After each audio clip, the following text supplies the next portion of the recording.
వైకా jewellers వెలలేని Vaibhogam తరుగులేని నమ్మకం. ఇప్పుడు మన కాకినాడలో డిసెంబర్ 5న ఘనంగా ప్రారంభం కాబోతోంది. వాళ్ళలోకి దుర్మార్గులు వస్తారు. అలాంటిది రాష్ట్రంలో గంజాయి రాజధానిగా విశాఖపట్నాన్ని చేసి ఎక్కడ చూసినా పంట పండించే పరిస్థితికి వచ్చారు. 5 ఏళ్లుగా ఒక్కసారి కూడా యాక్షన్ తీసుకోలేదు. పోరాడితే కేసులు పెట్టారు. ఈరోజు నేను చెప్తున్నా, ఎవడైనా సరే గంజాయి కానీ ఎక్కడన్నా పండించినా గంజాయి తెచ్చి అమ్మినా అదే మీకు చివరి రోజున మరొకసారి హెచ్చరిస్తున్నా. డ్రోన్స్ పెట్టాను, ఎక్కడికక్కడ డ్రోన్లన్నీ వచ్చి చూస్తున్నాయి. దానికి కూడా పేరు డేగా అని పెట్టా, ఈగలని పేరు పెట్టా. రాష్ట్రం మొత్తం డేగ కన్ను పెట్టాం. ఎవరైనా సరే గంజాయి పండించినా గంజాయి అమ్మినా మత్తు పదార్థాలు అమ్మినా కబద్దార్ జాగ్రత్తగా ఉండమని మరొక్కసారి ఆంజనేయ స్వామి సాక్షిగా హెచ్చరిస్తున్నా. ఎందుకంటే సమాజ హితం కోసం పనిచేస్తున్నా. దానికి ఒక కమిటీ వేశాం, ఈగలనే ఫోర్స్ కూడా పెట్టాం. దీన్ని లాజికల్గా తీసుకెళ్తామని చెప్పి కూడా నేను మీకు తెలియజేస్తున్నా. ఈ రాష్ట్రంలో ల్యాండ్ మాఫియా లేకుండా చేస్తాను, శాండ్ మాఫియా లేకుండా చేస్తాం, గంజాయి మాఫియా లేకుండా చేస్తాం. కడాన పేదవాళ్ళకి ఇచ్చే రైసు కూడా, పేదవాళ్ళకి 2 రూపాయలకి ఉచితంగా బియ్యం ఇస్తే ఆ బియ్యాన్ని కూడా రీసైక్లింగ్ చేస్తున్నారు దొంగలు. దాన్ని కూడా మీకు చౌకగా 10 రూపాయలు ఇచ్చేసి 6 రూపాయలు 7 రూపాయలు మీకు ఇచ్చి ఆ బియ్యం తీసుకుపోయి విదేశాలకు అమ్ముకునే పరిస్థితికి వచ్చారు దుర్మార్గులు. నేను అందుకే చెప్తున్నా, ఎవరైతే రీసైక్లింగ్ చేస్తున్నారో మిమ్మల్ని కూడా హెచ్చరిస్తున్నా, వదిలిపెట్టం జాగ్రత్తగా ఉండమని హెచ్చరిస్తున్నానని చెప్పి కూడా నేను మీకు తెలియజేస్తున్నా. పేదవాళ్ళు కొంతమంది ఆ బియ్యం తినే అలవాటు లేదు కాబట్టి పోతే పోయిందని మీరు అనుకుంటున్నారు, కానీ కొంతమంది దుర్మార్గులు తయారవుతున్నారు. దీనిపైన కూడా ఆలోచిస్తున్నా. ఏ విధంగా చేస్తే ఈ సమస్య పరిష్కారం అవుతుందో, పేదవాళ్లకు న్యాయం జరుగుతుందో దానికి కూడా ప్రయత్నం చేస్తాం.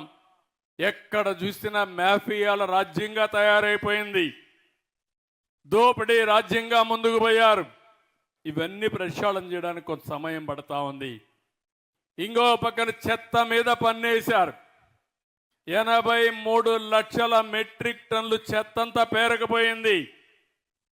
గ్రామాల్లో మీరు చూస్తే ఎక్కడికక్కడ చెత్తంతా రోడ్డు మీద వేసే పరిస్థితికి వచ్చారు.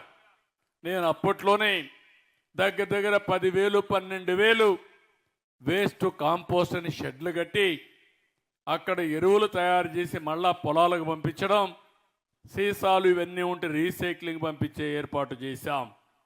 అవన్నీ మళ్ళీ పరిశుభ్రమైన గ్రామాలు చేస్తాం. ఎక్కడికక్కడ ఏ గ్రామం చూసినా ఒక పరిశుద్ధమైన గ్రామంగా, క్లీన్ విలేజ్గా తయారు చేసే బాధ్యత ఈ ప్రభుత్వం తీసుకుంటాం. ఈరోజు నీ గ్రామానికి వస్తే మెజారిటీ అంతా కూడా బీసీలే. ఎప్పుడు బీసీలంటే తెలుగుదేశం పార్టీ. ఇప్పుడే కాదు, మొట్టమొదటి నుంచి కూడా ఎన్టీ రామారావు గారు పార్టీ పెట్టినప్పటి నుంచి పార్టీని ఆదరించింది ఇక్కడుండే బీసీలే.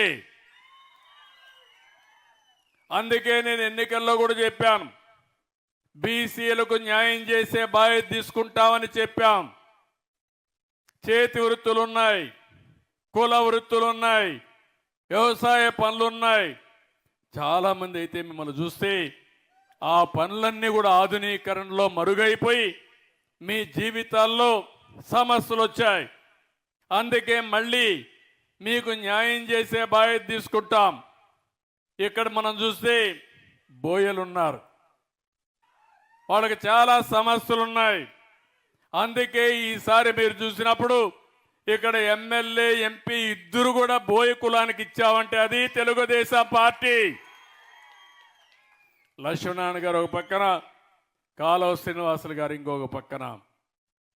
పక్కన అనంతపూర్ కానీ కర్నూలు కానీ ఏదైతే కురబ కులస్తులకు ఇచ్చాం, ఎమ్మెల్యేగా మంత్రిగా జిల్లాలో కురబకి ఇచ్చామంటే అది తెలుగుదేశం పార్టీ. పేదల పట్ల బీసీల పట్ల ఉండే సానుకూలత అని చెప్పి కూడా నేను మీకు తెలియజేస్తున్నా. ప్రతి ఒక్క కులాన్ని పైకి తీసుకురావడానికి ఆలోచిస్తున్నాను. గీత కార్మికులు వాళ్ళంతా కూడా ఒకప్పుడు కళ్ళు గీసేవాళ్ళు, చిన్న చిన్న సారా అంగుళ్ళు పెట్టుకునేవాళ్ళు. ఇప్పుడు మొత్తం పోయినాయి. అందుకే రాష్ట్రంలో 10% మద్యం షాపులన్నీ గీత కార్మికులకే కేటాయిస్తున్నాను. అర్చకులు ఉన్నారు, చాలా ఇబ్బందుల్లో ఉన్నారు. అందుకే అర్చకులందరికీ 10,000 రూపాయల నుంచి 15,000 రూపాయలు జీతాలు పెంచాం. దేవాలయాల్లో నాయి బ్రాహ్మణులు పనిచేస్తారు, వాళ్ళకు 15,000 వచ్చేది, అది 25,000 రూపాయలు చేశాను. ధూప దీప నైవేద్యం కింద ఆలయాలకు ఆర్థిక సహాయం 5,000 నుంచి 10,000 రూపాయలకు చేశాం.